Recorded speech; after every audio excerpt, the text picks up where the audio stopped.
नमस्कार, जी न्यूज देख रहे हैं आप। मैं हूं अदिति त्यागी। जी हां, मेडिकल फील्ड की तमाम तरक्कियों के बावजूद अब लोग कैंसर, टीबी जैसी खतरनाक बीमारियों से नहीं बल्कि साधारण सी खांसी, जुकाम के आगे या बेबस और लाचार दिखाई देते हैं। दिल्ली के 2 बड़े अस्पतालों की रिसर्च में खुलासा हुआ है कि मरीज की जान बचाने में बेहद अहम भूमिका निभाने वाली एंटीबायोटिक दवाएं अब तेजी से बेअसर हो चुकी हैं।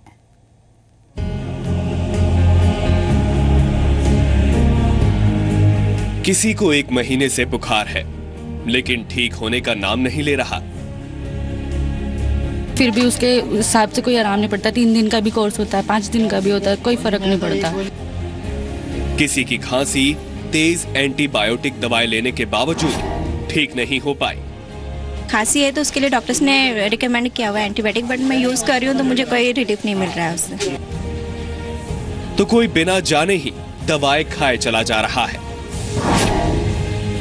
एंटीबायोटिक का 5 दिन का कोर्स करने के बाद भी टेस्ट ठीक नहीं होते हो तो फिर आपको स्पुटम बलगम की जांच करानी होगी। इन सबसे बड़ी दिक्कत अब उन मरीजों के लिए आ चुकी है जो गंभीर हालत में अस्पताल के आईसीयू में भर्ती करवाए जा रहे हैं। अस्पताल में गंभीर हालत में पहुंचने वाले मरीजों पर अब एंटीबायोटिक दवाएं तेजी से बेअसर हो रही हैं।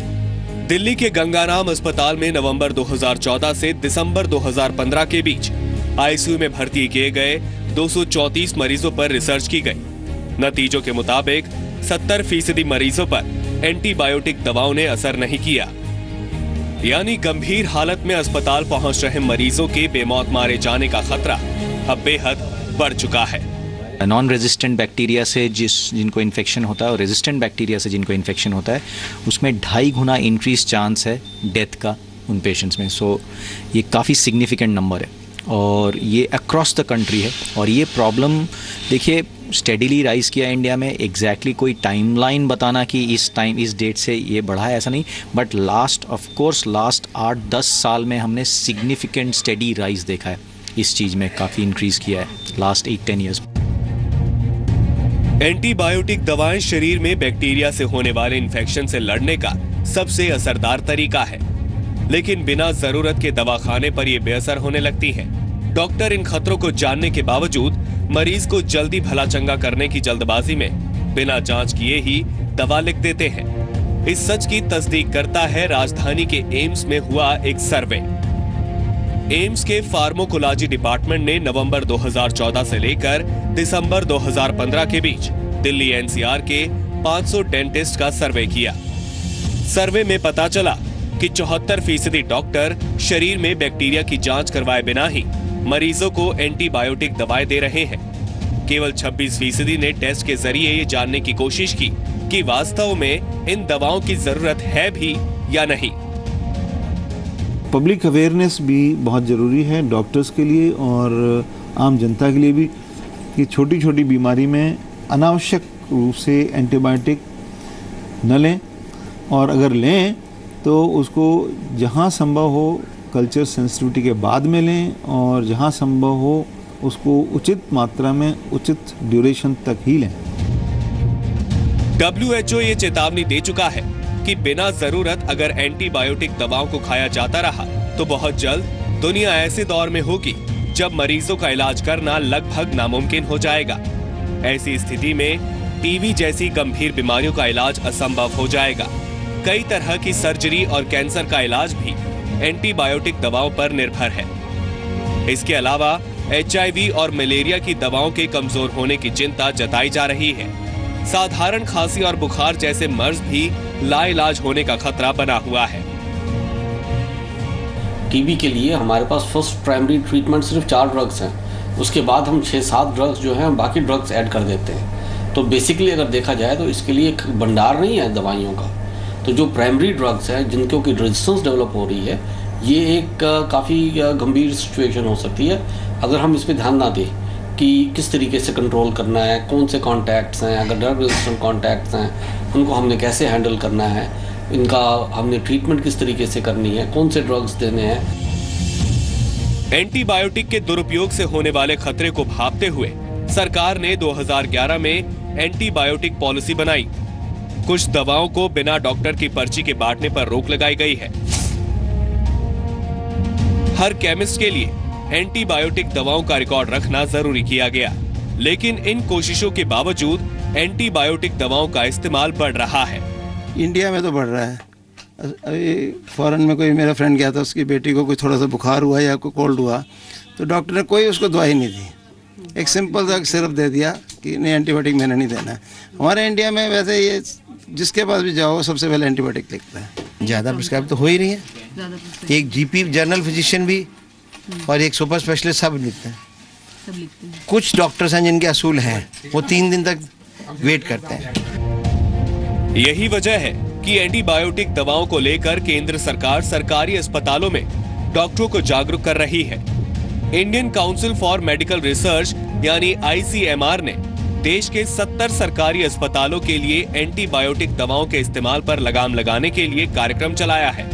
मरीजों को भी समझाने पर जोर दिया जा रहा है कि अपनी मर्जी से दवाएं ना लें और अगर दवा लेनी ही पड़े तो एंटीबायोटिक दवाओं की पूरी खुराक लें, बीच में दवा ना छोड़ें। हम लोग एक अवेयरनेस प्रोग्राम ला रहे हैं मेडिकल कॉलेज में, टर्शियरी केयर में, सेकेंडरी केयर में, कि एंटीबायोटिक्स तभी यूज करें जब ज़रूरत है और करें तो पूरी तरह से करें और कोशिश हो जहाँ पर भी ड्रग सेंसिटिविटी की फैसिलिटी हो वहाँ पर ड्रग सेंसिटिविटी टेस्ट करके ही एंटीबायोटिक दें, उसके बिना नहीं दें। एंटीबायोटिक दवाओं को लेकर केंद्र सरकार की चुनौती कितनी बड़ी है, ये WHO के एक सर्वे से पता लगता है। हर आय वर्ग के 150 लोगों और तकरीबन इतने ही फिजिशियंस के बीच हुए सर्वे के मुताबिक खांसी, जुकाम, बुखार या सिरदर्द में 78% लोगों को किसी डॉक्टर की जरूरत महसूस नहीं होती। ये भी पता लगा कि एक परिवार में इस्तेमाल की गई दवा 3 सदस्यों द्वारा आजमाई जाती है।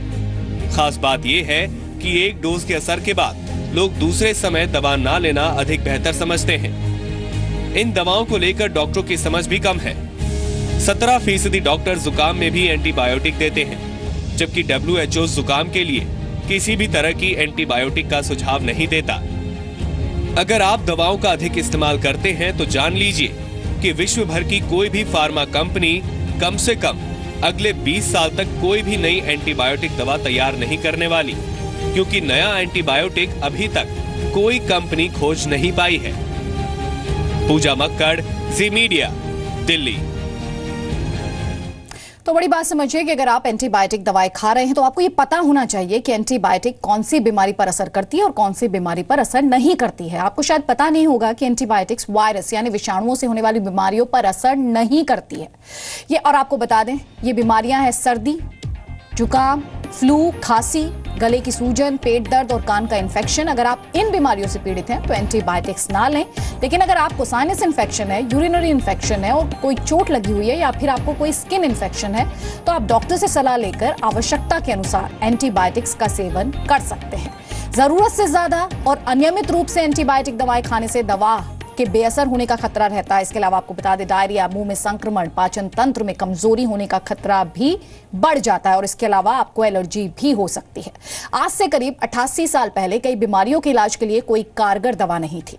फिर साल 1928 में स्कॉटलैंड के वैज्ञानिक और नोबेल पुरस्कार विजेता अलेक्जेंडर फ्लेमिंग ने पहली एंटीबायोटिक दवा यानी पेनिसिलिन का आविष्कार किया। भारतीय लोगों के लिए खबर और भी ज्यादा परेशान करने वाली है, क्योंकि वर्ल्ड हेल्थ ऑर्गेनाइजेशन यानी WHO की स्टडी के मुताबिक भारत के 50% से ज्यादा लोग दवाओं के नेगेटिव असर का ध्यान रखे बगैर ही बिना डॉक्टर से परामर्श लिए एंटीबायोटिक दवाओं का सेवन करते हैं।